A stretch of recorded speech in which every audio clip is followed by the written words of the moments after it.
The ship appeared on their sensors like a bad thought. One moment the patrol route was clean. Empty space, cold and quiet the way.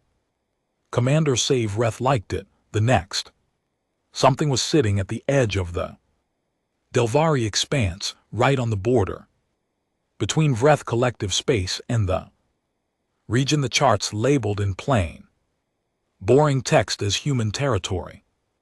Savreth stood at the center of the Patience of Stars, the Vreth flagship, and stared at the contact marker on the display wall. It was a single blip, soft orange, unmoving. Origin, he asked.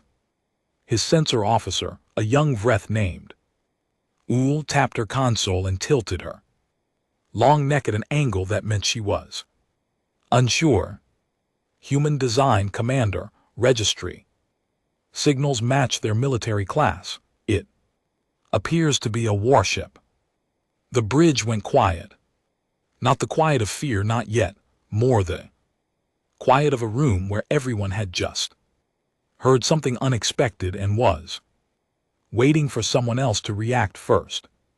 Savreth crossed his forearms behind his back. He had served in the Vreth patrol fleet for 30 years. He had encountered 3 different alien civilizations during that time, and he had never once needed to fire his weapons at any of them. The galaxy was a large place, civilized species, and his experience preferred to stay in their own corners of it. The humans were different, everyone knew that, but knowing something and standing 2 light minutes from proof of it were different things entirely. One ship, he asked. One ship, Commander. What class? Ul checked again. She checked twice. Our records list it as a human designation, a stalwart class heavy cruiser, an older model by their standards. Savreth's translator chip supplied the word stalwart in Vreth. It meant something close to stubborn thing that refuses to fall down. He filed that away. Is it moving? No, Commander. It is holding position. It has not hailed us. It is not running. Dark, its drive signature is visible. Its reactor is active. It is simply there. One of the younger bridge officers, male named Dren, who had never been further than the inner patrol routes before this posting, leaned forward over his console. Maybe it broke down. Nobody laughed, not because it was a bad guess, because it was a hopeful one, and hope was not something professional soldiers allowed themselves too much of. Bring us to 3 light minutes, Savreth said. Hold there, no aggressive posture. Run a passive scan first. The Patience of Stars was a fine vessel. 600 m of Vreth engineering, elegant, efficient, designed for endurance rather than raw force. She could stay in open space for 2 full years without resupply. Her hull was layered reactive ceramic overstress alloy frame. Her weapon suite carried 16 long-range kinetic batteries, 4 plasma cannon clusters, and 2 torpedo launchers that could fire 8 at a time. She was, in any conversation about military power in this region of the galaxy, a serious ship. She began moving toward the human vessel. At 1-4 drive, the crew moved with her. Calm and professional, everyone at their stations, everyone watching the orange blip on the display wall. It still wasn't moving. The passive scan took 11 minutes. During those 11 minutes, Savreth drank a cup of warm cath broth that his aide brought him, reviewed the collective's last 6 diplomatic exchanges with the human government, which were all polite and all completely empty of real content, and watched Ul's station light up piece by piece as the scan data came in. At the 9-minute mark, Ul stopped moving. She was still sitting at her console. Her fingers were still on the keys, but she had gone very still in the particular way that meant she had seen something and was currently deciding what to do with it. Sevreth set down his broth. Report. Uhl turned around slowly. She was a calm young officer, good instincts clean. Work never dramatic. She was looking at him now with an expression he had seen on soldiers exactly twice before in his career, both times right before something went badly wrong. Commander, she said, I think you should come and look at this yourself. He walked to her station. He looked at the display. He looked at it for a long time without speaking. The passive scan had mapped the human vessel's outer hull and was pulling structured data from its reactor and drive emissions, standard procedure. The data usually told you the size of the ship, the rough age of its technology, and whether it was a civilian or military class. What Sevreth was looking at now was not standard. The human ship was 740 m long.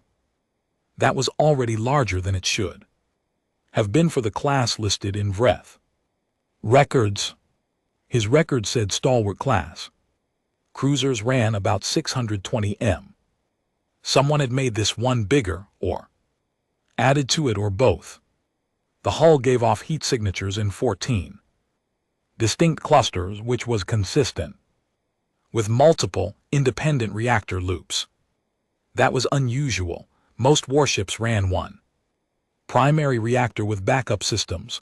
14 clusters meant either 14 reactors or a single reactor that had been partitioned 14 ways. Either option was strange. Either option meant that you could destroy large pieces of this ship and it would keep running. The drive emissions showed 3 separate engine systems, not one main drive and 2 backups, 3 full independent main drives, each large enough to move the ship on its own. And the weapons, the passive scan couldn't count them. Not exactly. Passive scans read emissions, not structure, but the energy signatures coming off the hull were consistent with weapon systems that were currently powered down and cold. Sevreth could see the signatures. He could not count them cleanly because there were too many signatures reading at once, and the scan software rerunning the numbers as if it couldn't believe its own output. Active scan, he said. Uhl nodded. She ran it. Active scans were faster and cleaner, but they were also visible if the human ship didn't know they were there before. And Sevreth suspected it did. Human sensors had a well-documented reputation. It would certainly know now. The active scan took 90 seconds. The display wall filled up. The Patience of Stars had a sensor suite that the Vreth military was genuinely proud of. It could map a planet's surface from orbit with enough detail to count trees. It could read the internal temperature of a reactor through 8 m of shielding. It had been designed and refined over 100 years to be the best tool of its kind the collective could produce. Right now, looking at the data coming back from 740 m of human engineering, the sensor suite seemed to be working very hard and still not entirely sure what it was looking at. The hull was the first thing. The active scan mapped it in full. The outer layer was a composite save Vreth system flagged as unknown alloy high-density thermal absorbent. Under that was a second layer that read as a kind of reactive foam. The scan couldn't classify it all. Under that was structural frame, and woven through all of it like veins in a body were what appeared to be channels carrying some kind of fluid. Save Reth had seen hull designs with coolant channels before. This wasn't that. The fluid was moving too fast and under too much pressure. It looked more than anything else like the ship was circulating something the way a living body circulates blood, not for cooling, for something else. The scan couldn't tell him what. The weapons came next, and the display wall had to reorganize itself to fit the list. 42 kinetic mass drivers arranged in 11 independent batteries. Each battery could fire at a different target. The barrels were long. The scan estimated the projectile velocity at somewhere between 30 and 40 km per second at muzzle exit, which was nearly double the output of the Patience of Star's own kinetic systems. 16 plasma cannon emplacements, cold right now but warm enough to still read clearly. Large ones. The scan flagged the emplacements as heavy assault class and put a note in the margin that said the size of the emplacements was inconsistent with a ship of this tonnage, which was the sensor system's way of saying that whoever put these weapons on this ship had put on more than the ship had a right to carry. 8 torpedo tubes, 4 on the forward face and 4 distributed across the midsection. The tubes were empty, which told Siveth the torpedoes were stored internally. He looked at the internal volume estimate and did the math. The ship could carry somewhere between 300 and 400 torpedoes, possibly more if they were stacked in ways the scan wasn't reading cleanly. 2 systems the scan labeled plainly as unknown and stopped there. No classification, no comparison in database. Just the energy signature, the position on the hull, and a little warning flag. That meant the software didn't have a category to put them in. Siveth stared at those 2 unknown systems for a while. Then he looked at the crew data. The active scan read life signs, Vreth. Ships kept accurate crew counts for their own vessels. It helped with emergency response, evacuation planning, and daily logistics. The count for a ship the size of a stalwart-class cruiser by Vreth standards would have been around 800. Large crew, one appropriate for a ship of that complexity. The human ship had 412 life signs aboard. Siveth read it twice. He pulled up the ship size again. 740 M14 reactor. Signatures 3 drive systems, 58. Confirmed weapon emplacements plus 2. Unknowns, internal volume sufficient to store 400 torpedoes. 412 people. Run the crew count again, he said. Oh, cross-check with any interference or shielded sections. She did. The number held, if anything. She said it was possible the scan was missing some sections of the ship. There could be fewer people aboard than 412. There were likely not more. Dren, the young officer at the far console, spoke up again. His voice had lost all of the casual ease it had before. How does a ship that size run on 400 people? Nobody answered him because nobody had an answer that felt complete. Sevrath had an incomplete one. He'd read the intelligence reports on human ship operations. The collective's observers had watched human vessels for decades, watching from a safe distance, the way you watch a strange animal you didn't want to startle. The report said that humans used automation in ways that other species generally didn't, not because they were lazy, because they were pragmatic. They built their ships to run with small crews so that those crews could take casualties and keep fighting. so that if half the people on board were dead, the other half could still operate. Every system at full effectiveness. They built their ships to survive losing half their crew. He put that thought on a shelf in his mind and left it there. Any response to the active scan, he asked. Not yet, Wool said, then a moment later, Commander, they're hailing us.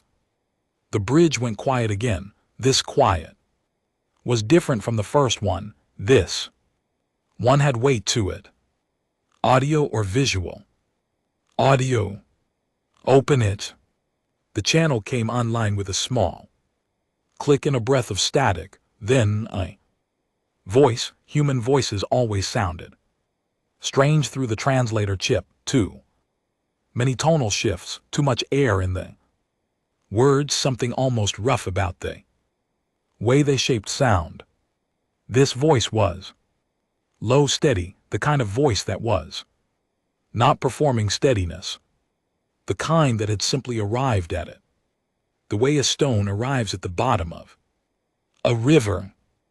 Vreth vessel, this is Captain Alara Voss of the United Earth ship Unyielding.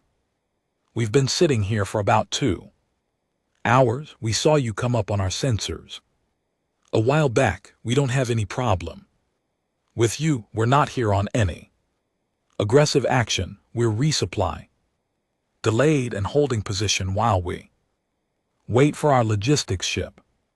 A pause. Static. You've just run an active scan on us, which I understand. I would do the same.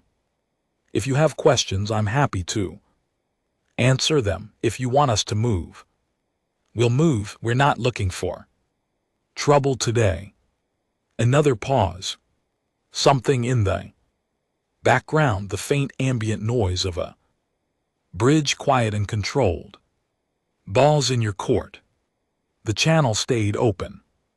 Sevrath stood in the center of his bridge and looked at the display wall, which was still full of data about the Unyielding, its weapons, its hull, its 412 crew members who were apparently enough to run a ship that, by Vreth standards, needed 800. He looked at the 2 unknown system signatures on the hull that his sensors couldn't classify. He looked at the line that said hull composite, unknown alloy, high density, thermal absorbent. He looked at the 3 independent main drives. Then he looked at his own crew, 61 of them scattered across the bridge in their stations, watching him, waiting. She said, they're not looking for trouble today, Dren said softly. Sevrath let that word sit. Today, not ever, not in general, just today. He straightened his back. 30 years in the patrol fleet, he had never needed to fire his weapons. He intended to keep that record intact. Oh, he said, get me Dr. Nevin from the science deck. Tell her to bring her team to the sensor analysis room. I want a full breakdown of everything we just scanned. He paused. Tell her to pay particular attention to the 2 unknowns on the hull. Yes, Commander. He walked back to the center of the bridge. The orange blip on the display wall sat where it had always sat, unmoving, patient, unyielding. He thought about the name of his own ship, the Patience of Stars. It had always seemed like a fine name for a long-range patrol vessel, dignified, reflective. Right now, staring at that blip, he thought maybe the humans had the better idea. Name your ship after what you want it to be. Name it after what you need it to be.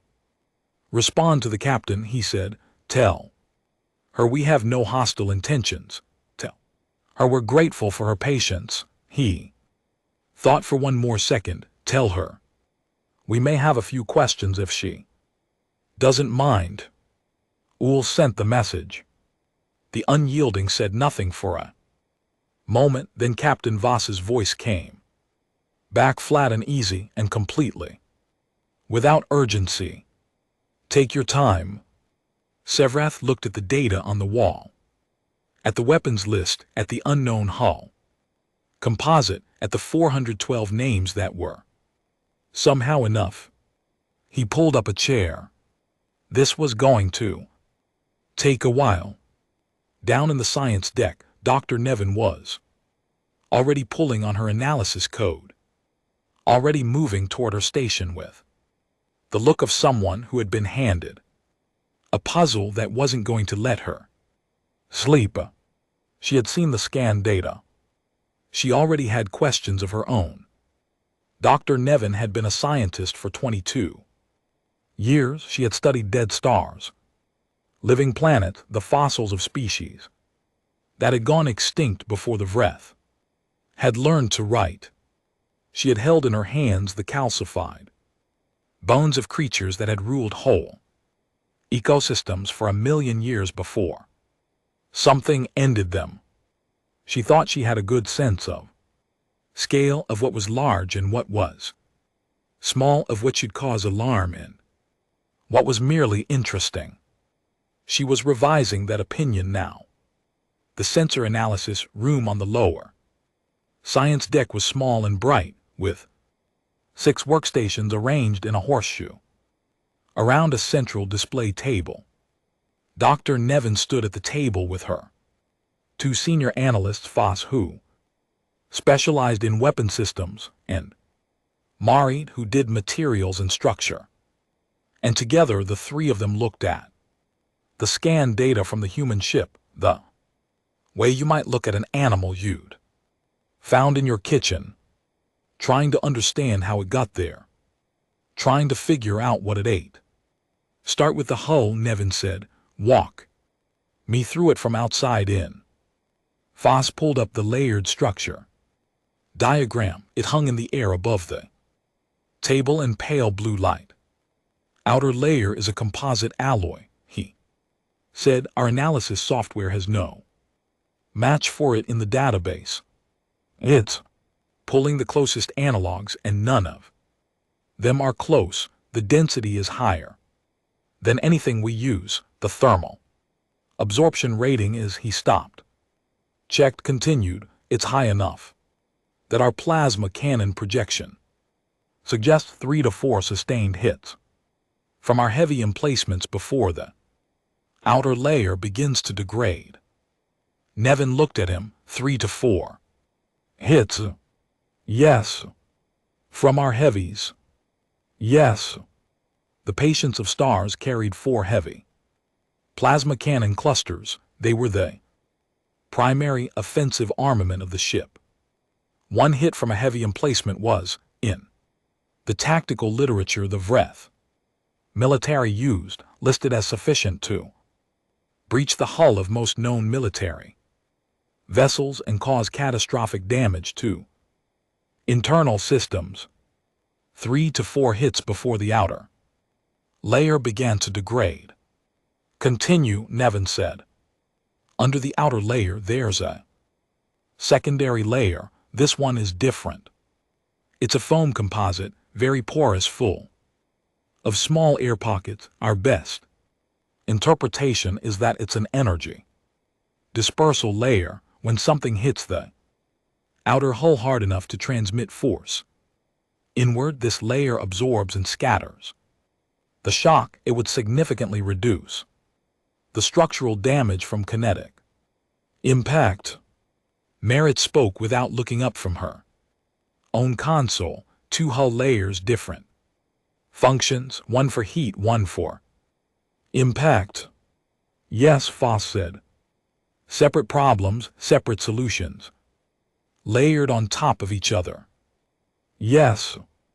Merritt made a short sound that was not quite a word. And then the frame, Foss continued. High-grade stress alloy, not unusual. But the frame geometry is. He pulled up the structural diagram and rotated it. Look at the cross-bracing pattern. Do you see it? Nevin leaned in. The frame of the human ship was not built in the standard way. Vreth ships used a central spine with ribs extending outward like a skeleton. Most known species used some variation of this. It was efficient, it was logical, the load transferred cleanly along predictable paths. The human ship's frame was built in interlocking hexagons, hundreds of them, nested inside each other at multiple scales. The load path from any impact point would spread out in 6 directions simultaneously, and then those 6 paths would each split into 6 more. Instead of a spine that could be broken, it was a web that had no single point of failure. You could blow a hole in the hull, and the structure around it would redistribute the stress to every other part of the frame automatically. It's designed to absorb damage without collapsing, Merritt said. It wasn't a question, she was confirming a thought. It's designed to keep functioning after taking damage that would destroy other ships, Nevin said, which was slightly different and slightly worse. Nobody argued with the distinction.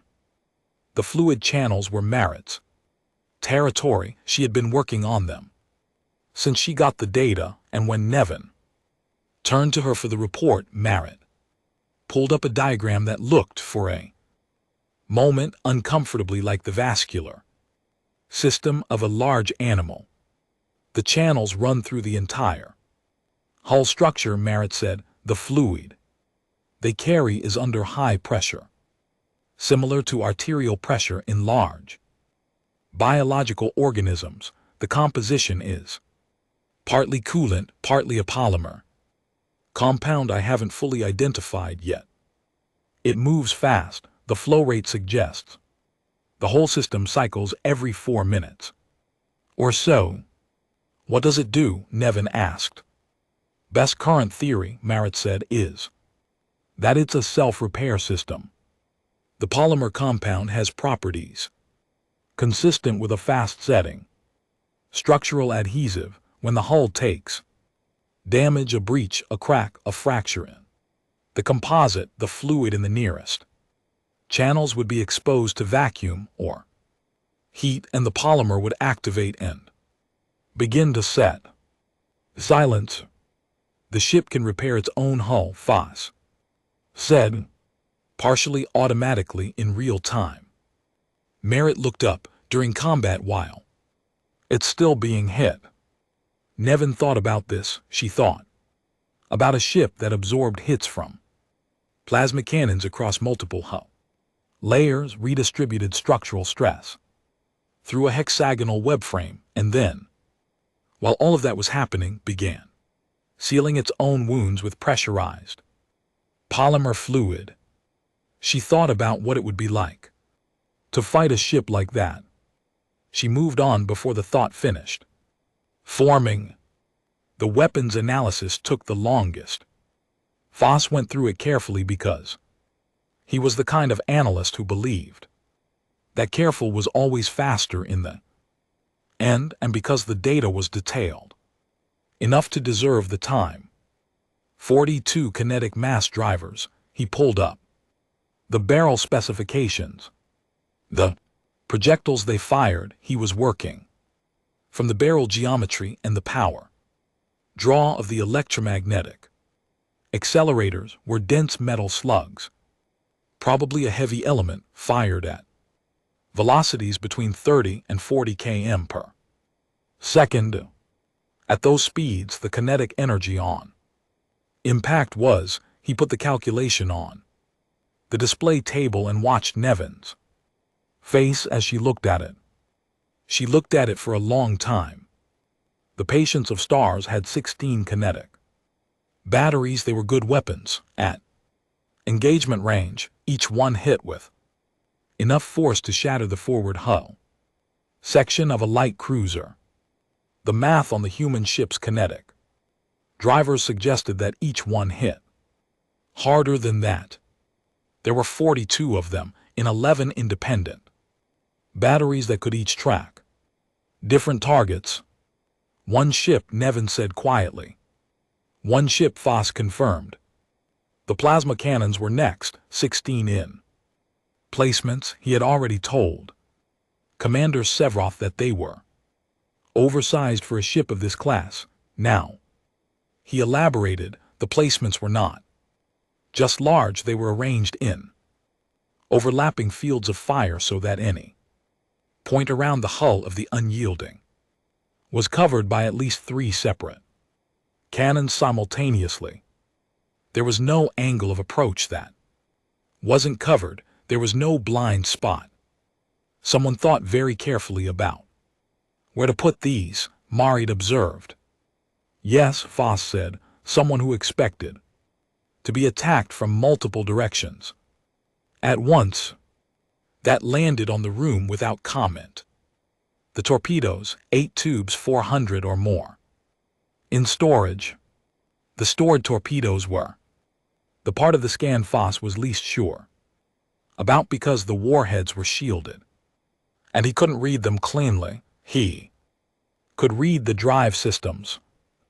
Torpedoes were self-guided with independent tracking and small onboard correction thrusters that could adjust course after launch. They would be very difficult to intercept. He could read the physical dimensions. They were large, which suggested large warheads, which suggested a yield that he estimated but declined to state with confidence because even the low end of his estimate was large enough that stating it out loud in a small room felt unwise. He left the numbers on the display table and let Nevin and Marid read them in silence. And then he got to the 2 unknowns. I've been working on these since we got the data, Foss said. He pulled both signatures up. They sat on the display table in amber, the color the analysis software used when it couldn't make a classification. Here and here, port midship in the forward dorsal surface. What have you got? Nevin asked. Not enough. The energy signatures are unlike anything in our records. They're not powered up. Whatever these systems are, they're in a standby state right now, which means I'm reading residual output only. That's like trying to describe a fire from the smoke it left behind after it went out. Make your best guess. Foss was quiet for a moment. Then the port midship signature is large, very large. The power draw in standby alone is comparable to our main reactors. Output at 30%. Whatever that system does, when it's active, is going to require an enormous amount of energy. The geometry of the housing suggests a directional output. It points outward, not inward, so it's not an internal system. It projects something into space. He paused. My best guess, and I want to be clear that this is a guess, is that it's some kind of directed energy weapon on a scale we don't have a reference for. And the forward dorsal, smaller, different profile. The signature is more complex, lots of distinct components reading at slightly different frequencies. If I had to compare it to something in our database, the closest matches, he looked uncomfortable, a suppression array. Merritt straightened up. A suppression array. The closest match, Foss said. I'm not certain. A suppression array was a specific technology, one that the Vreth had developed 60 years ago and quietly classified because even its own engineers had been uncertain about the ethics of using it. It disrupted the electronic systems of nearby vessels, not by destroying them, by making them malfunction, stutter, misread their own data. A ship caught in a suppression field would find its weapons misfiring, its sensors giving wrong readings, its navigation system losing certainty about where it was. It didn't blow up other ships, it made them unable to fight. The Vreth had built one prototype. It had worked very well. The collective had looked at it, thought about it for a long time, and decided not to deploy it. Not on moral grounds, on practical ones. A weapon like that made enemies of everyone who found out you had it. The humans might have something similar, Nevin said, not a question. Processing on their standard issue older model cruiser, Foss said yes.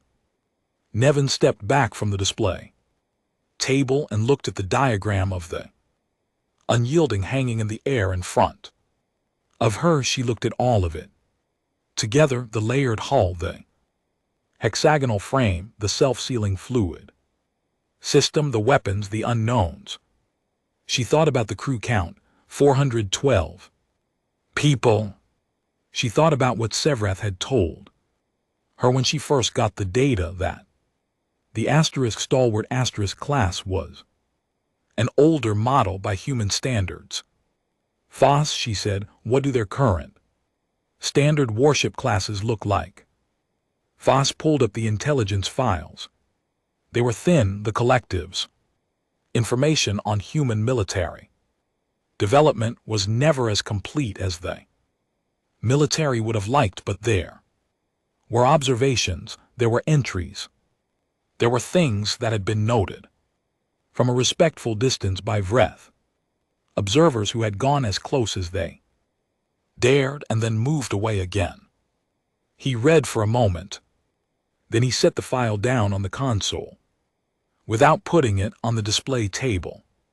Voss, Commander Nevin, he said, and the formality of it, he never used her title, was the thing that made her stomach drop. I think this report should go directly to the commander. I think it should go to him before I put it on any display that the rest of the science deck can see. Nevin looked at him for a long time. Foss was not a dramatic person. He was an analyst. He dealt in data. He delivered data plainly. All right, she said, put it together. She turned back to the display table and the glowing diagram of the unyielding. Its weapons cold, its unknowns quiet, its self-healing hull sitting patient, and still in the dark 2 light minutes away. Then she noticed something that had been in the data since the beginning and that none of them had looked at yet because there had been so much else to look at. Merritt, she said, the hull, the outer layer, the unknown alloy, what are the impact marks reading as? Merritt pulled up the surface scan. The hull wasn't smooth, it was marked, scored and pitted and repaired and scored again. Merritt ran the analysis tool over the marks. It took a moment. Old damage, Merritt said, plasma scoring, kinetic impact craters, breach repairs. I can see where the self-sealing system activated in at least 6 locations. Some of the scoring is very old, some is more recent. She zoomed the scan in on one section of the hull near the forward quarter. This cluster here, this is recent. Within the last year, I'd estimate. Surface alloy around it is still slightly different in thermal signature from the surrounding hull. Someone shot at this ship, Nevin said. Many times, Merritt said, over what looks like many years. And the unyielding had survived all of it. Nevin thought again about Captain Voss's voice coming through the channel, calm, patient, take your time, the voice of someone who was used to waiting in uncomfortable places, who had perhaps waited in much more uncomfortable places than a quiet patch of space at the edge of the Vreth Collective's territory. She thought about what that kind of history did to a person, what it meant to be on a ship like this one, what you had to have seen, what you had to have Lived through to be able to sit in that captain's chair and sound like nothing in the universe particularly alarmed. You, her communicator chimed, Sevrath from the bridge. Dr. Nevin, what do you have for me? She looked at the diagram, she looked at the impact marks on the hull, she looked at Foss, who was holding a data tablet against his chest like he wasn't sure he wanted to hand it to anyone. I have a great deal for you, Commander. She said, I'm coming up. She picked up her code. She looked at the diagram one more time. Then she looked at the one thing she hadn't reported yet, the thing she'd seen in the cargo section data, and set aside and kept looking back at like, Bruise, you can't stop touching. The cargo section of the Unyielding was larger than it needed to be for a resupply run. The scan had gone through it, and most of what was in there read as standard military supply, packaged goods, spare parts, canisters of fuel, rods, equipment cases.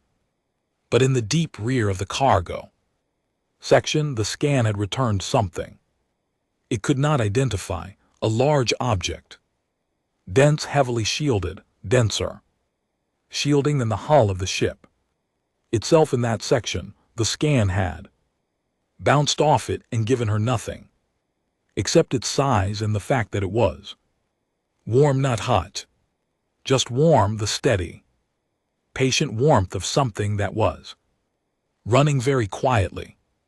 Whatever it was about 40 m long and 12 m wide. Whatever it was alive in the way that machines with active cores are alive. She had not told Foss and Merritt about it yet. She was still deciding how. She walked to the door of the analysis room, stopped, turned around. Neither of you discuss this data outside this room, she said. Not with crewmates, not with your section heads. Not yet. They both nodded. They looked like people who did not need to be told twice. She went to find the commander. Behind her, the display table glowed soft blue with the shape of the Unyielding and all its patient, waiting weapons. Outside, 2 light minutes away in the cold dark, the human ship held its position and said nothing and went on, not moving, the way a thing that knows it doesn't need to move does not move. Sevrath read the file Foss had prepared, and then he sat very still in his chair on the bridge for almost 3 minutes without speaking. His aide brought him another cup of keth broth. He didn't touch it. The file was 8 pages. The first 4 pages were the analysis of the Unyielding, the hull layers, the frame geometry, the weapons, the unknowns, the self-sealing system, the crew count. Foss had written it cleanly and without drama, the way a good analyst wrote. He had let the numbers do the work, and they numbers were more than enough. The last 4 pages were about the rest of the human fleet. Sevrath read them twice. The collective's intelligence on human military capability was, as he had known for years, incomplete. What the collective did of came from observation, Vreth vessels watching from safe distances, recording what they could, passing it up the chain. The observers had done good work. They were professional and careful, and they had come back with data. The data was not comforting.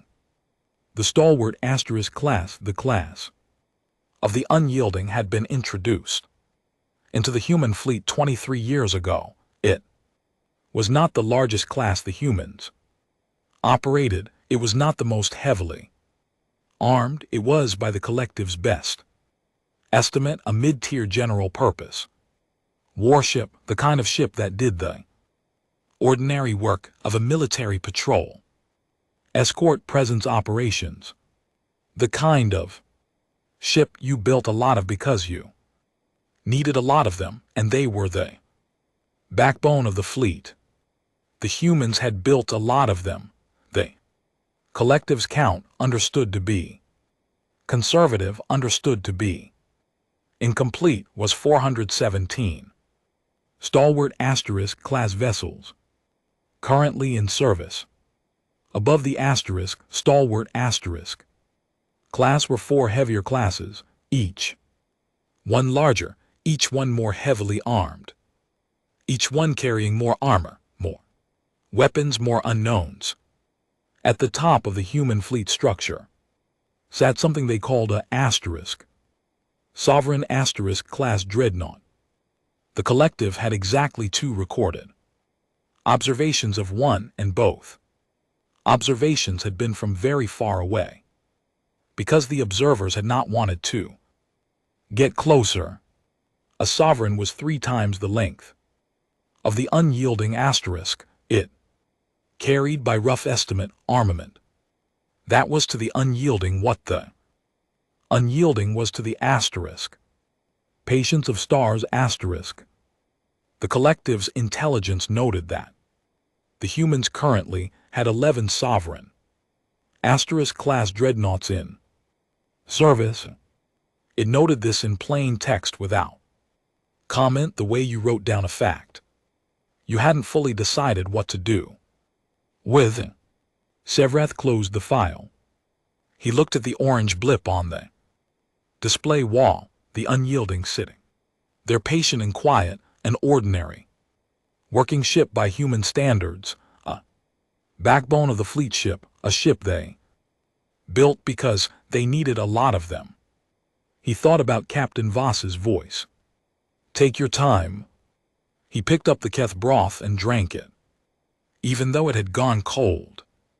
Dr. Nevin stood across from him on the other side of the command table and waited. She had learned in the year she'd worked with Sevrath that he needed a moment to put things in order before he spoke. She gave him the moment. The cargo section, he said finally. Yes. Tell me. She told him the object, 40 m long, 12 m wide, shielded past anything she could scan through, warm the way, and active. Machine was warm, unknown. Sevrath listened without expression. When she finished, he was quiet for a moment. Then, your theory. I don't have one I'm comfortable with. Nevin said, the shielding is heavier than anything I can explain for standard cargo. The size is consistent with a weapons platform, a secondary vessel. Or she paused, or something that required very serious containment. Containment, Sevrath said. That's one interpretation of heavy shielding. Yes, something inside that needed to be kept inside. They looked at each other. I need more information, Sevrath said. I need it from the source. Nevin understood what he meant. You're going to ask the captain directly. I'm going to have a conversation, he said. Whether that conversation gives me real information depends on the captain. He stood up from the command table, but I think it might. She's been straightforward so far. I don't know if that's because she has nothing to hide or because she has nothing she worries about us finding. He walked back toward the bridge. Nevin fell into step beside him. Commander, she said quietly, Foss's file, the larger ships. I read it. And he didn't answer immediately. They walked down the corridor, and the hum of the Patience of Stars moved around them. Familiar and steady. Finally, he said, it means we are going to have this conversation in a very particular way. What way? Politely, he said. The channel opened again, and this time Sevrath spoke himself. Captain Voss, this is Commander Sevrath of the Vreth Collective Vessel. Asterisk patience of. I appreciate your patience with our scan. I hope you understand it was standard procedure. There was a short pause, then the captain's voice came back. Understood, Commander, no offense taken. I'd have done the same. I'd like to ask you a few questions if you're willing. Nothing hostile. My science team has some gaps in their data, and I'd like to fill them if I can. Another pause, shorter this time. Sure, what do you want to know? Sevroth had prepared a list. He had arranged it in order from least sensitive to most. He started at the beginning. Your ship, our records listed as a stalwart class cruiser, but the measurements don't match our records for that class. It's larger than we expected.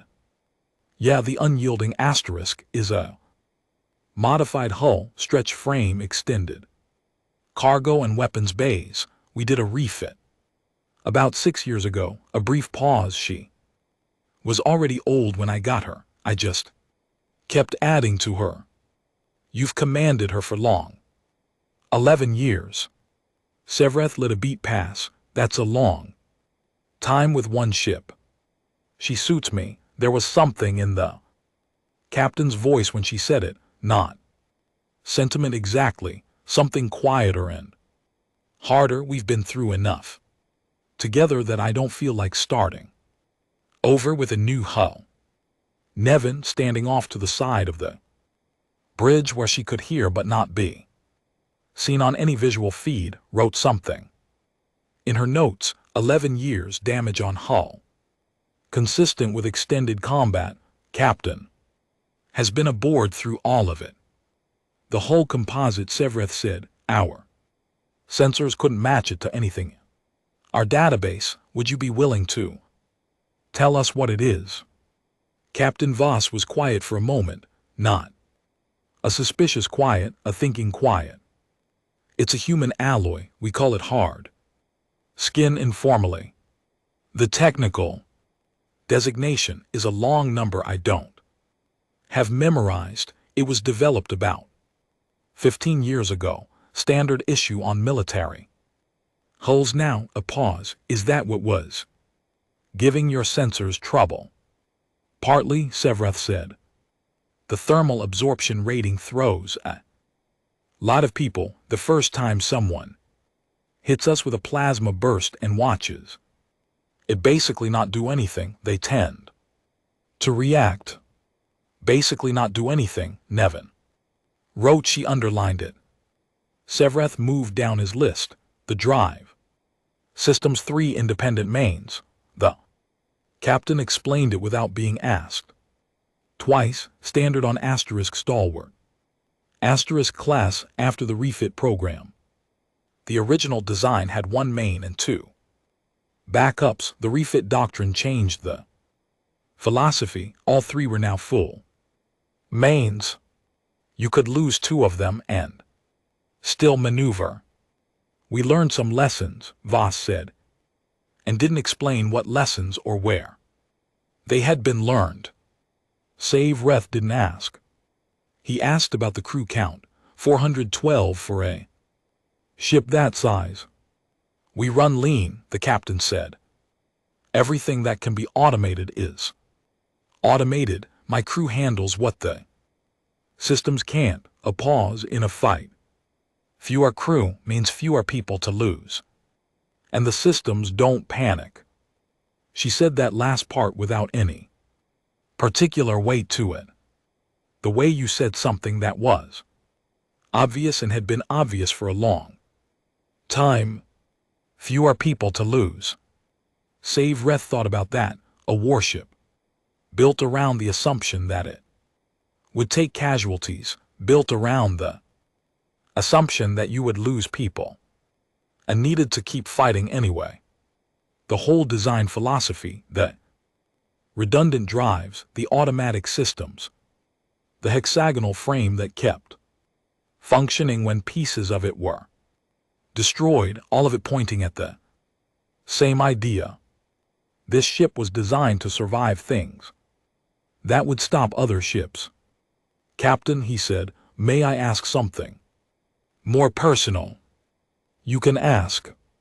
The hull of your ship shows significant battle damage, old and new. It's been repaired many times. What has the unyielding been through? The channel was quiet for a moment. Save. Reth waited. She's been in 7 major engagements. Voss said finally, 2 border actions. Early in her service life before my time, then 5 since I took command. Her voice didn't change. It stayed at that same even level. The worst one was 4 years ago. We took a broadside from a Kareth battle. Group 3 ships. We lost our forward weapons section and 80 crew in the first pass. Siveth waited. We killed all 3 of them. No elaboration, no detail beyond that. She said it the way you stated, conclusion after showing your work. The work was done. The conclusion was simple. Siveth heard someone on his bridge make a very small sound and quickly suppress it. He didn't look to see who. The Kareth, he said carefully, I'm not familiar with that name. You wouldn't be, they're not around anymore. The channel hummed with static. I see, Siveth said. Nevin had stopped writing notes. She was just listening now. She was listening to the captain's voice. The way you listen to a river, trying to figure out how deep it was from the sound of it moving. Captain Voss was not cold. She didn't sound cruel or angry or proud. She sounded like someone recounting a difficult thing that was behind her and would always be behind. Sorry. The way old soldiers sometimes sounded.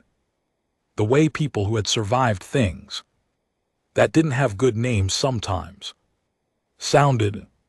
Siveth reached the bottom of his prepared list. He paused for a moment. Then he went off the list. Captain, I want to be direct with you about something. Go ahead. Our scan picked up an object in your cargo section, rear section heavily shielded. Our sensors couldn't read it. I would normally not ask about cargo. That's not my business, but the shielding on that object is heavier than anything I've encountered before, and I find I'm curious about it. A silence longer than the others. Siveth let it sit. He didn't fill it. He just waited. That's a fair question, Voss said. Finally, and you've been straight with me, so I'll be straight with you. A pause. That object is why we're out here. It's not standard cargo. It's a recovered item. We pulled it out of a debris field about 3 weeks ago. A battle site, old. decades old, maybe older. We don't know what it is, she continued. That's the honest answer. It was broadcasting a signal when we found it very faint. We pulled it in for analysis. We've had our own people looking at it for 3 weeks, and they haven't given me a clean answer yet. What kind of signal? Severith asked. The kind that doesn't match any format we have on record. The bridge of the asterisk, patience of stars, was very quiet. We're taking it back to a research facility for proper analysis. That's what the resupply stop is for. We're waiting for our escort. Protocol says we don't move something like this without one. Something like what exactly? Severith asked. Something unknown. Her voice was careful now, not hiding anything, being precise. We've run every scan we have on it. The shielding is our own. We put that on it after we picked it up. Standard containment procedure for unknown recovered objects. What's inside the shielding, we still don't fully know. It's warm, she added. It's been warm since we found it. Consistent temperature, no variation. Whatever's powering it has been running for a very long time. Severith looked at Nevin across the bridge. She was looking back at him with an expression that said she had already thought of the same thing he was thinking and had also not yet figured out what to do with it. An unknown object broadcasting a signal in no known format, warm with no identified power source, decades old, found in an old battle site, old enough to predate the human fleet, possibly old enough to predate a species the humans had already confirmed was not around anymore. "I'll tell you what I told my own crew," Captain Voss said. Her voice was level, measured. "I don't know what it is. I know what we do with things we don't. No, we take them somewhere smart. People can look at them properly. We don't guess and we don't panic." A short pause. "That's the protocol. And when the smart people look at it properly," Sevareth said slowly, "and they find out what it is, what happens then?" The captain was quiet for a moment. "Then we'll know," she said, "and knowing is always better than not knowing, even when what you find out is bad. Especially then," she added, and there was something in the way she said it. Not hope exactly, not dread exactly, that Sevareth could not name in any language his translator chip carried. The channel stayed open, the unyielding stayed where it was, warm and still and patient and carrying something in its belly that no one had been able to identify for 3 weeks, and that had been running quietly and without stopping for longer than anyone could confidently say. Sevareth looked at the orange blip on the display wall. He thought about the Karath, whoever they had been. He thought about 3 ships meeting one, and only one coming home. He thought about what Captain Voss had said, "We don't panic," and what it meant that she had felt the need to say it at all, not as reassurance for him, as a statement of method, a snorts thing they did instead of panicking, because they had found over time that panicking was not useful. He wondered very briefly what had taught them that. He thought maybe he didn't need to ask. He thought maybe the hull of the unyielding asterisk, marked and scarred, and repaired over 11 years and more, was already the answer to that question. "Thank you, Captain," he said.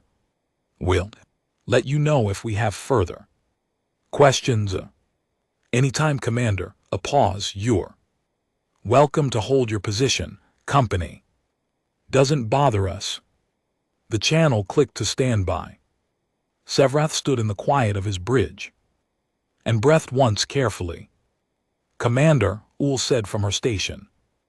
Her voice was controlled but thin at the edges. Long-range sensors just picked up a jump signature, inbound, bearing on the asterisk unyieldings. Asterisk position. "How many?" Ul checked again. 4 ships, Commander, human design.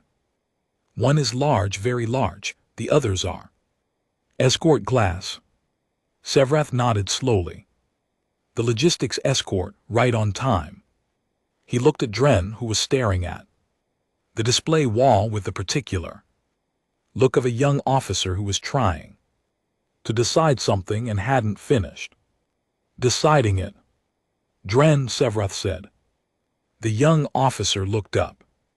"When you get home," Sevareth said quietly, "and someone asks you what you saw out here today, be accurate. Don't dramatize, don't minimize." He looked at the blip on the display wall, at the orange dot that was a ship that had killed 3 and come back and kept going. "Just be accurate." Dren nodded. He didn't speak. The 4 human ships dropped out of jump and began moving toward the unyielding.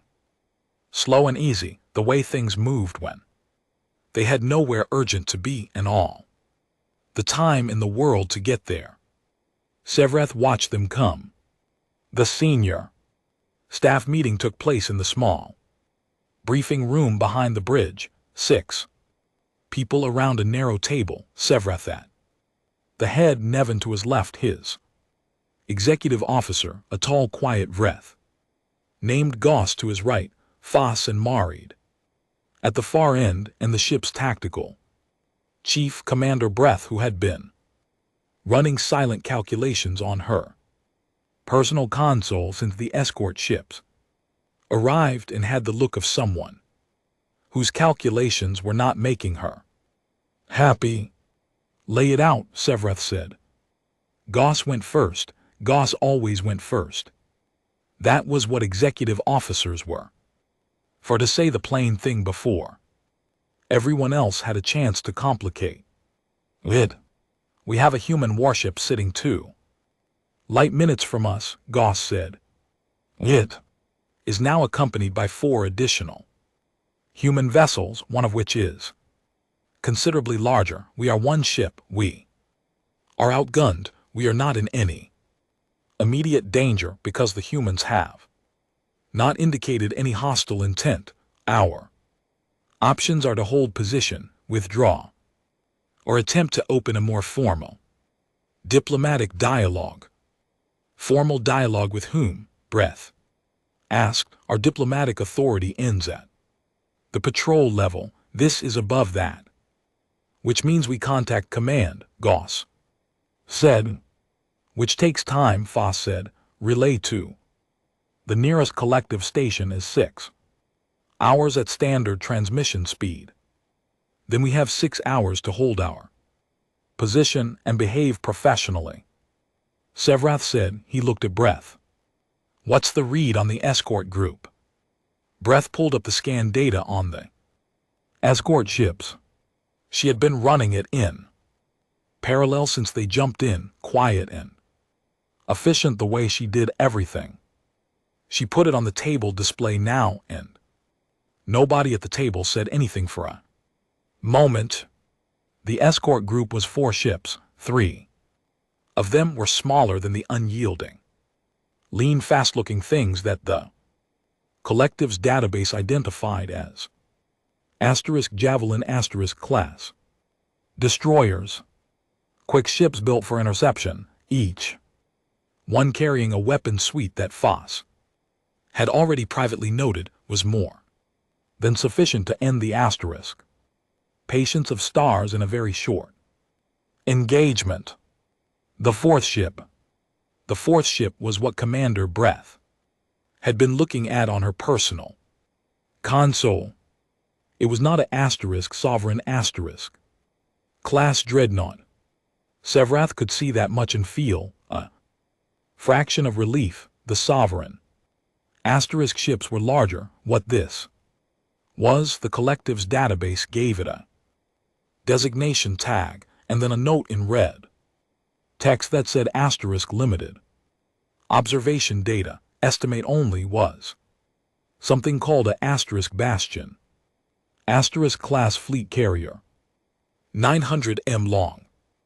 The largest human military vessel the collective had ever logged in observation of outside of the Sovereign class. The scan showed hangar bays along its midline, large ones, multiple. The collective's record on this class was sparse, but it contained one key piece of information noted by an observer who had gotten close enough to count before prudently departing. A Bastion typically carried between 60 and 80 smaller combat craft in those hangar bays.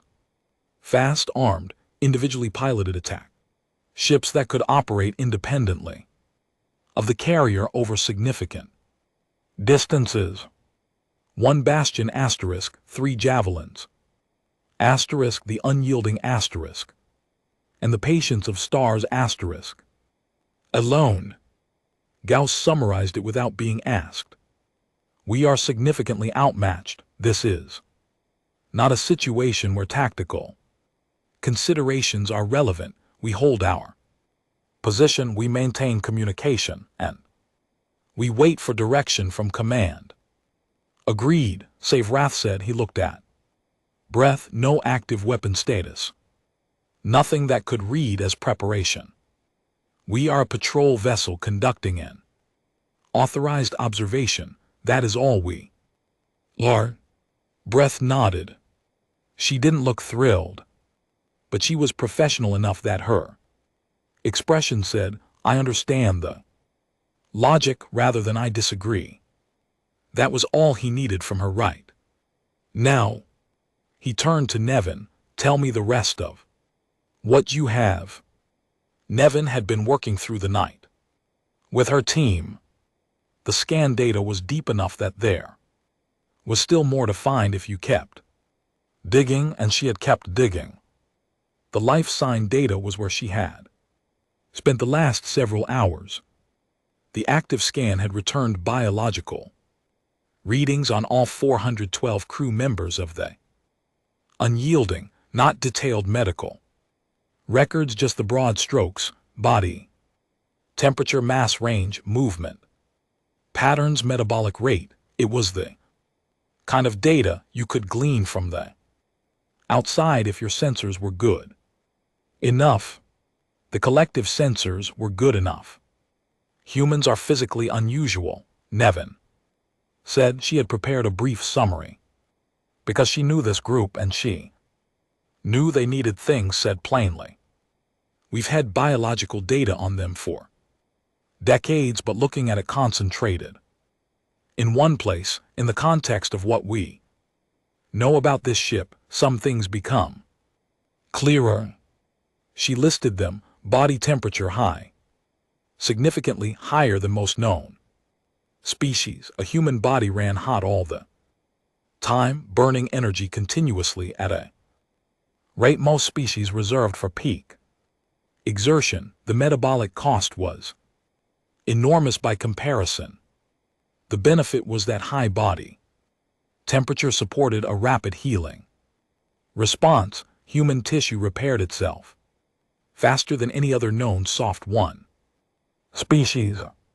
Not dramatically faster, but consistently, reliably faster across the whole body.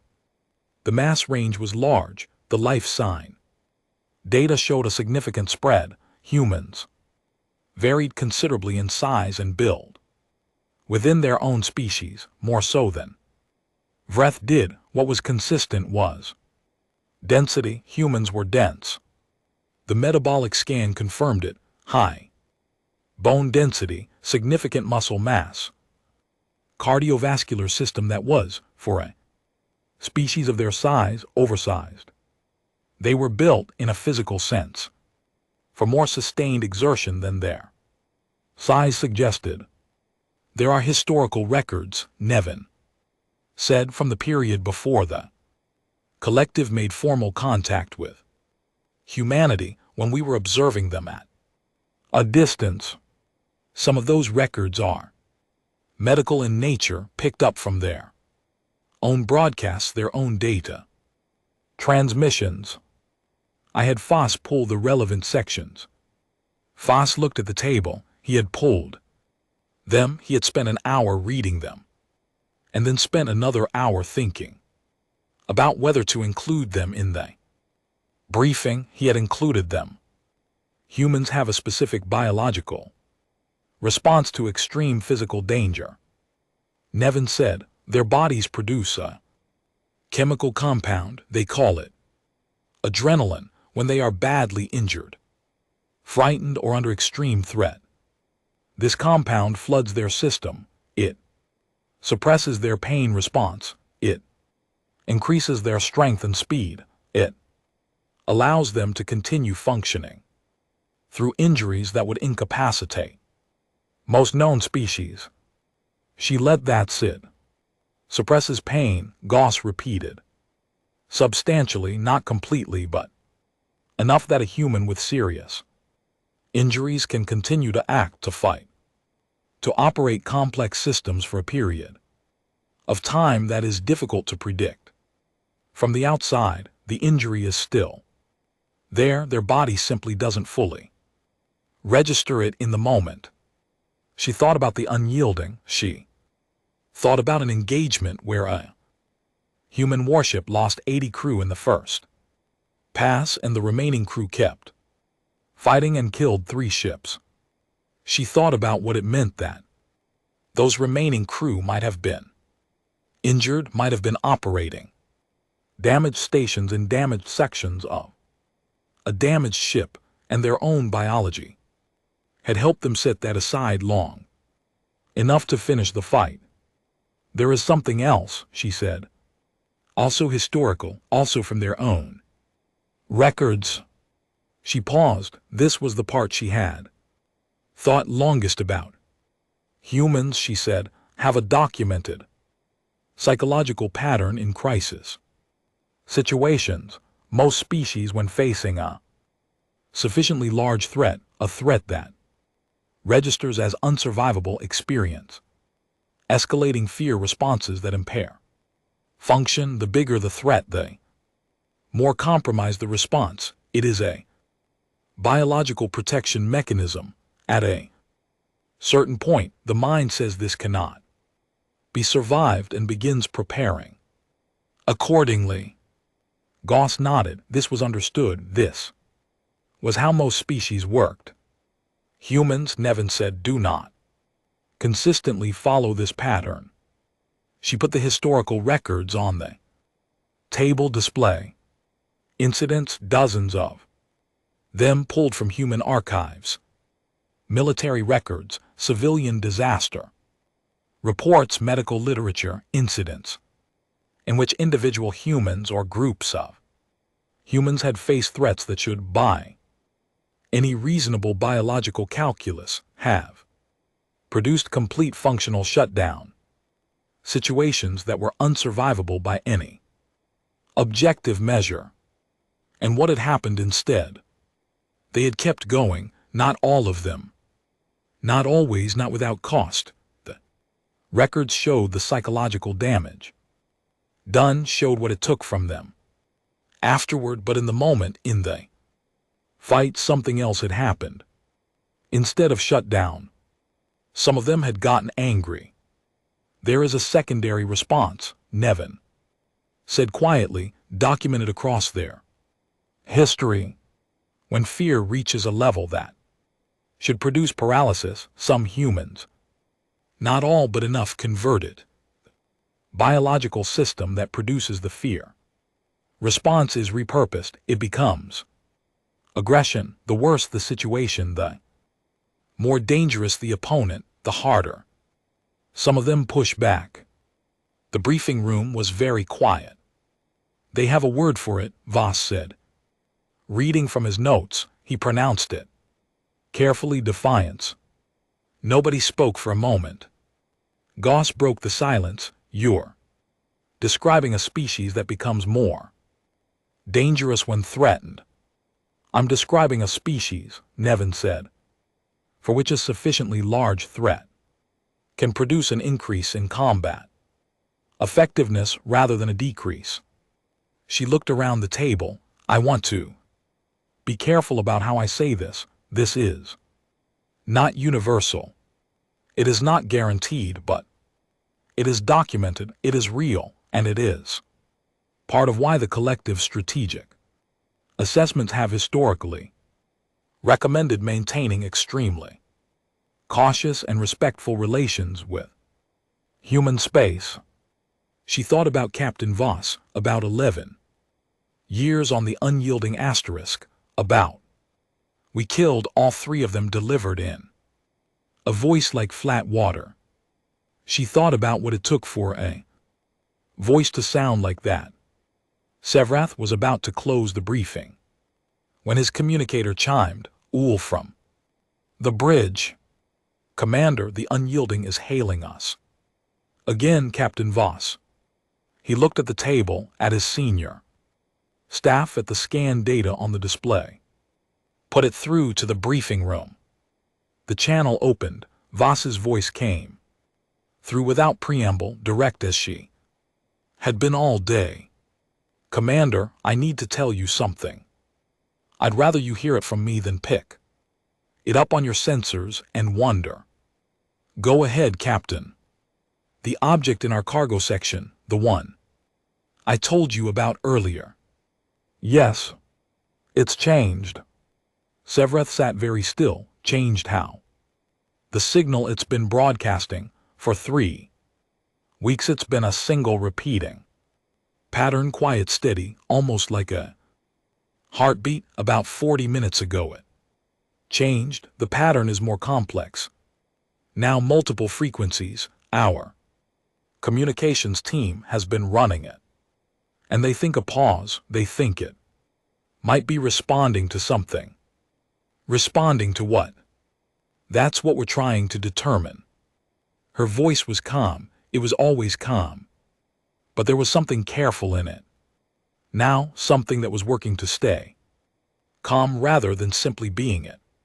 The best current theory is that it reacted to external signal traffic.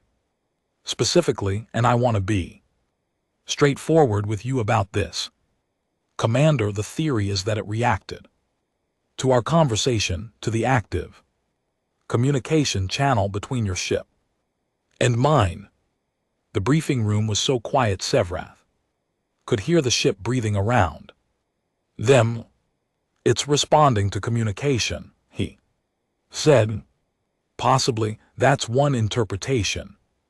She paused. The other interpretation is that it was waiting for something specific, something that our communications traffic contains, that the open broadcast it's been sending was designed to find.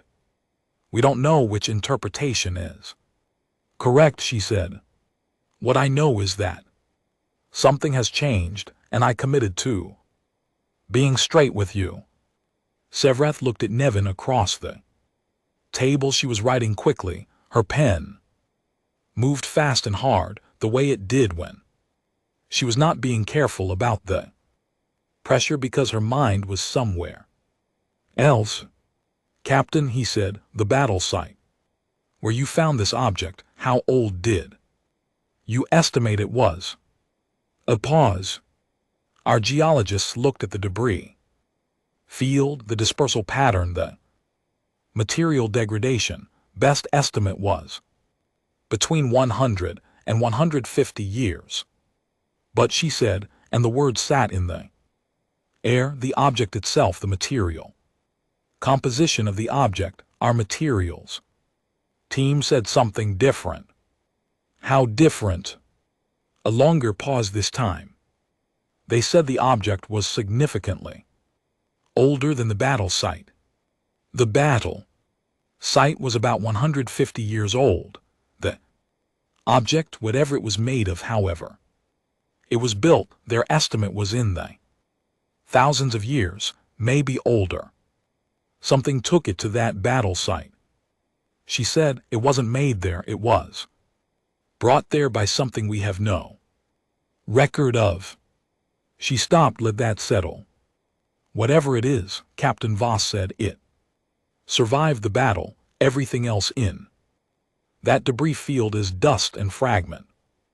This is intact, warm, and as of 40 minutes ago talking. Sevreth thought about the history he had read of this region of space. Collective's records went back 400 years with reliable detail. Before that, fragments. Before that, silence.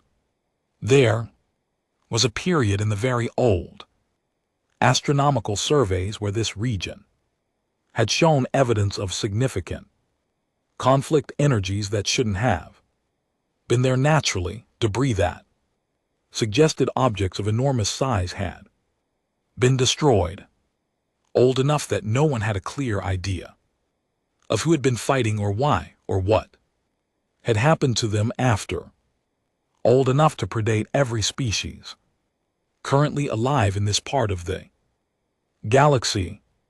Captain, he said. Yes. What is your containment status? Stable. The shielding is holding. Whatever change is happening, it's internal to the object. There's no indication of any physical change, no radiation, no hazardous output. It's just the signal But we're taking it in anyway, she said faster than planned. My escort group confirms they can move on short notice. We'll be leaving within the hour. Understood, Sevrath said. We won't hold you. You're welcome to follow if you want. At a respectful distance, a brief pause. Might be useful to have another set of eyes. Sevrath thought about that, he thought. About the 6-hour transmission delay too. The nearest collective station. He thought about the object in the cargo hold of the unyielding that had been built by something no one could identify and had been sitting warm and quiet in a debris field for thousands of years and was now, 40 minutes ago, doing something new. He thought about how there were things you ran from and things you followed. And the hard part was usually knowing which was which. I'll be in contact, Captain, he said. We'll be here until departure. Voss. Out. The channel closed. Breath spoke first. Commander, are we actually considering following them? Sevrath looked at the display on the table, at the data they had spent the whole day gathering, at the shape of the unyielding and its layered hull and its 42 guns and its 412 people who had been through enough that their captain said, we don't panic. Like it was a learned technique and not just a thing you said. He looked at the note Nevin had just finished writing. She slid it across the table to him. He read it, 2 sentences. Whatever that object is, it has been silent for longer than our species has existed. Something made it start talking. Today. He put the note down. Contact command, he said, shortest possible delay, priority channel. Tell them everything. He stood up and tell them we are holding position and awaiting instructions. He walked to the door, stopped. Also tell them, he said, that if they're going to send instructions, they should send them fast. He went back to the bridge.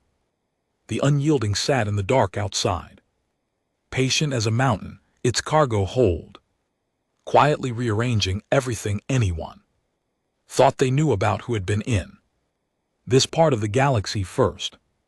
Command's response came in 5 hours and 40 minutes. It was shorter than Sevrath expected. He had sent them everything, the full scan. Data, Foss's file on the larger fleet. Classes, Nevin's biological analysis. The transcript of every exchange with Captain Voss and the report on the object in the cargo hold and what it had started doing 40 minutes into their conversation. 5 hours and 40 minutes later, the response was 11 sentences. He read it twice standing at his console on the bridge, then he set it down and was still for a moment. Goss appeared at his shoulder. Commander, they want a full written report, save. Rath said, standard observation format. Priority classification. And they say hold position, do not engage, maintain respectful communication. He paused. They also say, and I'm reading this directly, do not under any circumstances interfere with human operations or give any indication of alarm. Goss absorbed this. They're frightened. They're careful, save Rath said. He folded the message, which is the right response. The collective didn't get 400 years old by being stupid. He went back to the display wall. The unyielding was still there. The escort group had formed up around it. In a loose diamond pattern, 3 asterisk javelins and the bastion. Asterisk surrounding the cruiser with the easy, practiced geometry of ships that had done this many times before. They were preparing to move. He could see the drive signatures warming up. Whatever was in the cargo hold, the humans were taking it somewhere with a great deal of company. He thought that was probably wise. It was Uhl who noticed the change in the signal.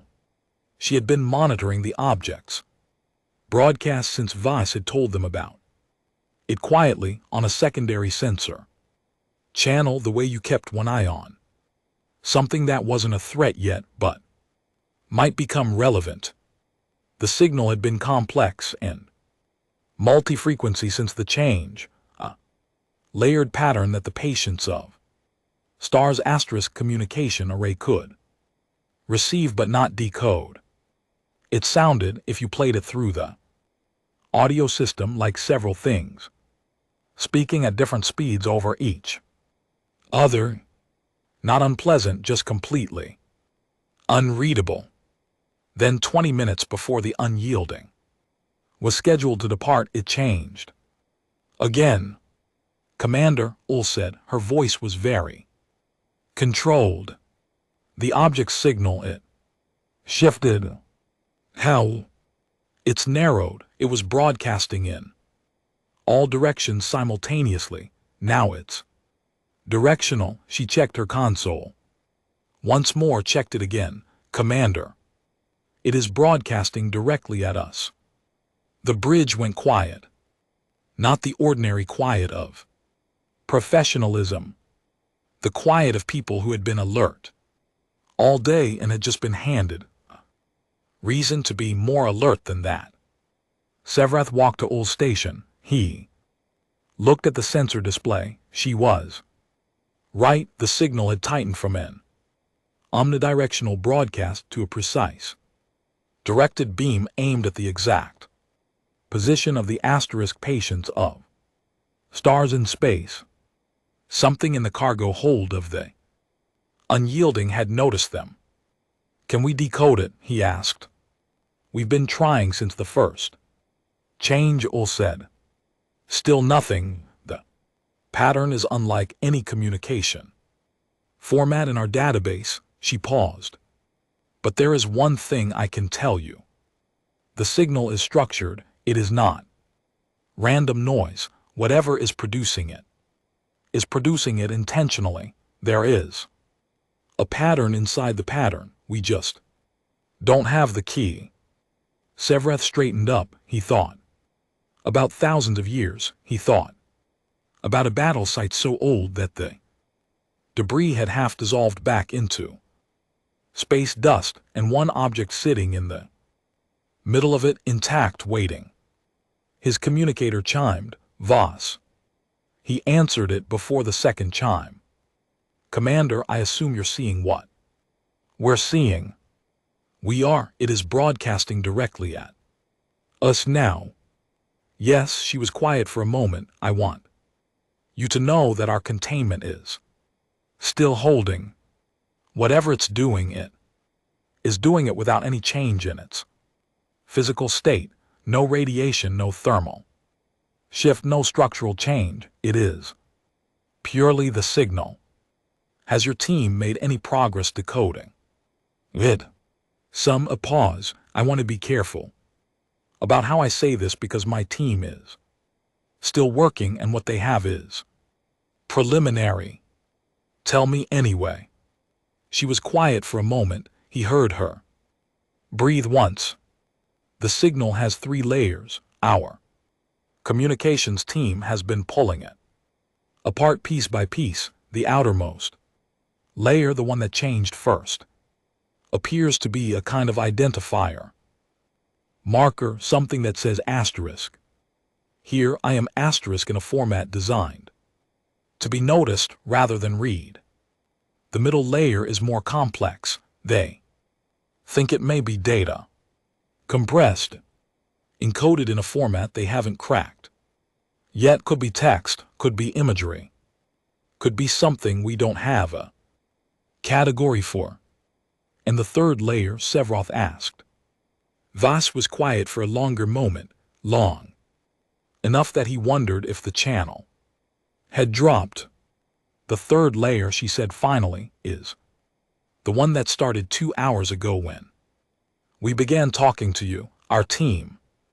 Thinks, and again, this is preliminary. This is careful and cautious, and I'm not stating it as fact. They think the third layer is a response. A response to what? To the presence of 2 different species communicating with each other, a pause. They think this thing was built to do something specific when it detected 2 or more distinct species in contact with each other, as if it was designed to wait for exactly that situation and then react. Sevrath sat down in his command chair. He didn't usually sit down in the middle of a watch. He sat down now.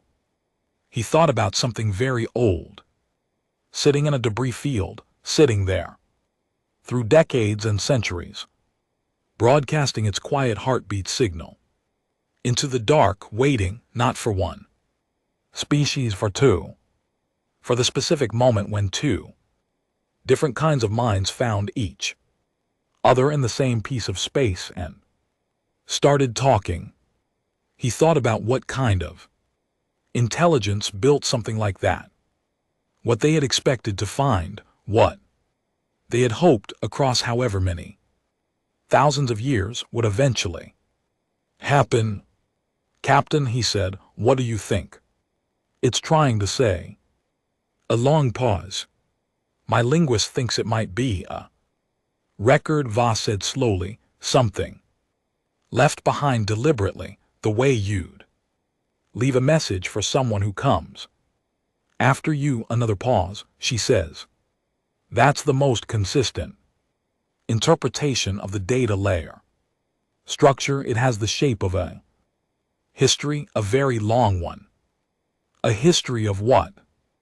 We don't know yet. That part we can't read. Her voice was careful, even the same voice she used for everything, but there was something underneath it now.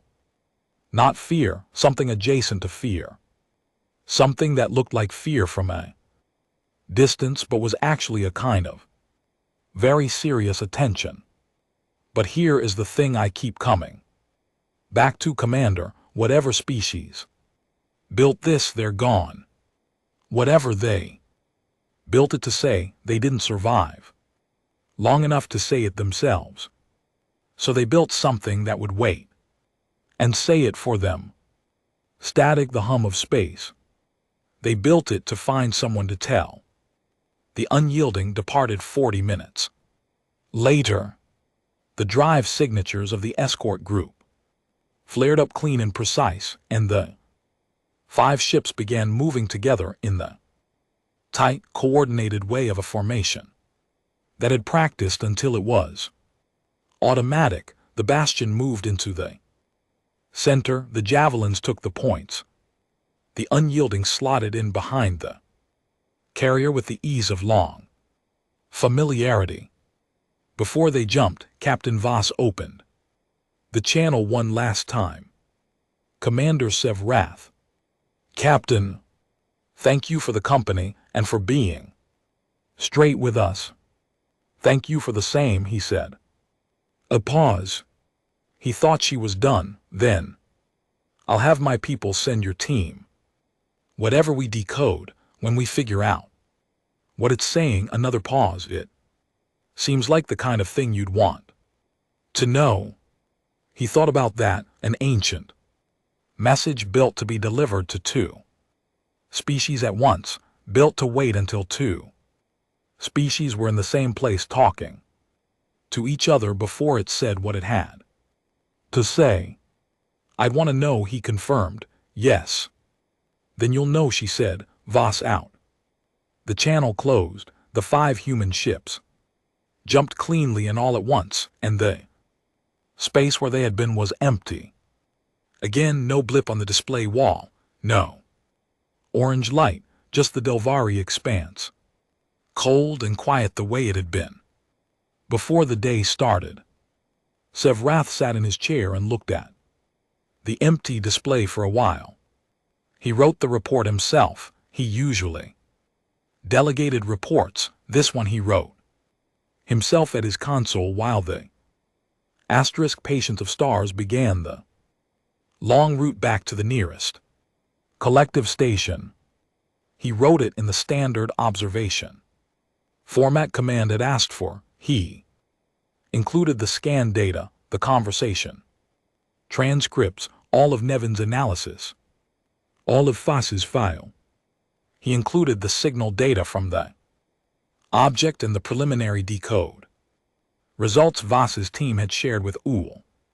Before departure, he was thorough and accurate, and he did not editorialize until the final section.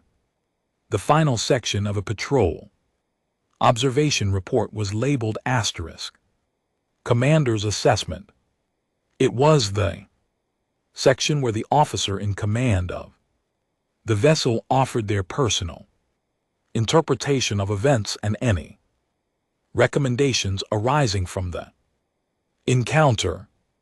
It was usually brief, usually cautious, usually written in careful language that acknowledged multiple possibilities and committed to nothing. Sevrath wrote his in 3 hours. He rewrote it twice, then he left it as it was and attached it to the report. It read in the plain formal breath of official documentation as follows.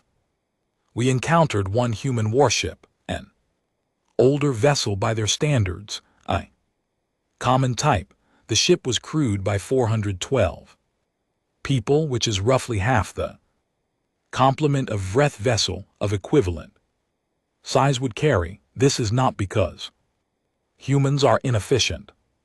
It is because they build their ships to keep functioning after losing people, and they build their crews to keep functioning after losing friends. They have engineered resilience into every layer of what they make, including the people. The weapons I will not list again here. They are in the scan appendix. I will note only that the ship we encountered is a routine patrol vessel, and that the humans have several hundred of them, and that above that class they have heavier ones, and above those heavier ones still. This is known. What I did not fully understand before today is what the weapons mean in context. The hull of the unyielding asterisk shows battle damage from many engagements across many years. The ship has taken fire that should have ended. It has not ended. Its captain has commanded it for 11 years through 5 major engagements. She speaks of the worst of them, a 3-to-1 ambush in which she lost 80 crew members in the opening exchange, the way one might speak of difficult weather. She speaks of killing all 3 ships that attacked her the same way. I am not reporting this to alarm the collective. I am reporting it because I think it is important to understand what kind of species we are maintaining diplomatic relations with. Humans are not powerful because of their weapons. Many species have built powerful weapons. Most of those species are not around to discuss the subject. Humans are powerful because of what happens to them when things go wrong. Their biology is designed for damage. Their psychology, in many documented cases, converts crisis into aggression. Rather than paralysis, their ships are built to absorb destruction and keep moving. Their crews are built to absorb loss and keep fighting. And when they find something ancient and unknown and possibly dangerous sitting in a debris field in deep space, they pick it up, put it in their cargo hold, and take it somewhere safe to be studied. Not because they are reckless, because they believe in knowing things even when the knowing is uncomfortable, especially then. The object they carried is not my primary concern, whatever it contains. History, warning, information we cannot yet read. It will be studied, and we We'll learn what it says in time. That is not what I keep thinking about. What I keep thinking about is this. Asterisk.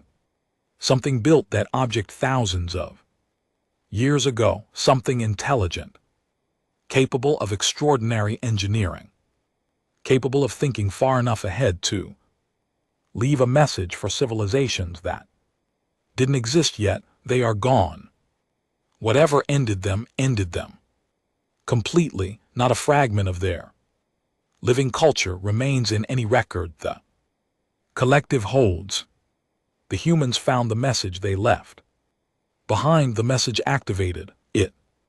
Activated because two different species were talking to each other in its presence, which means whoever built it believed that two species talking to each other was worth leaving a message for, worth waiting for across thousands of years.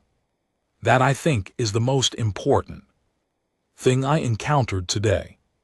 Not the weapons, not the hole, not even the object. The idea that somewhere, a very long time ago, something looked far enough forward to believe this moment was possible. Two different species, one old, battered warship and one small patrol vessel talking. I do not know what the message says. I know that the humans will find out and that they will tell us because Captain Voss said they would, and she does not appear to be the kind of person who says things she doesn't mean. My recommendation is that the collective continue and deepen its diplomatic engagement with humanity. Not from fear, though respect is warranted and should be maintained, but because the galaxy is a very large place and we do not yet know everything that is in it. We know there are things out there that ended civilizations that were capable of extraordinary things. If whatever is out there comes for us, I would rather be talking to the humans than not. I would rather they know our name. Commander Save Wrath, Uk asterisk. Patience of Stars asterisk, Delvari. Expanse Patrol Station, filed this date. He read it back once. He changed nothing. He sent it. 6 weeks later, a data packet arrived on the asterisk Patience of Stars from a human research station. Flagged for Save Wrath attention. Origin. Listed as UES unyielding. Forwarded through the official diplomatic relay between human space and the collective. Attached was a short message from Captain Voss. Commander, our linguistics team cracked the outer data layer. I said I'd tell you. It's a record. The species that built the object called themselves something. Our translation renders as the first walkers. They were here a long time ago. The record is long. We're still working through it, but the part we've read so far is a history of what ended them. They weren't destroyed by another species. Something else, something that came from outside the region. They called it the silent, not a species, a phenomenon. Something that moved through this part of the galaxy and erased everything it touched. They built the object to survive it, to warn whoever came after. The record says they fought it for a long time. They lost, but they fought. I thought you should know. We're going back out to the debris field with a full research team. If there are more objects out there, we're going to find them. Voss asterisk. Save Wrath read the message 3 times. He thought about the silence, something that came from outside and erased everything it touched, and a species that had fought it for a long time and lost but fought. He thought about the unyielding asterisk, battered and scarred and still going. He thought about 412 people in a ship built to survive the unsurvivable, going back out to the place where they had found the message to look for more. Not because they had to, because they needed to know. He put the message down on his console and looked out at the stars. They were very beautiful and very old. And they said nothing. Somewhere out in them, the unyielding was already moving.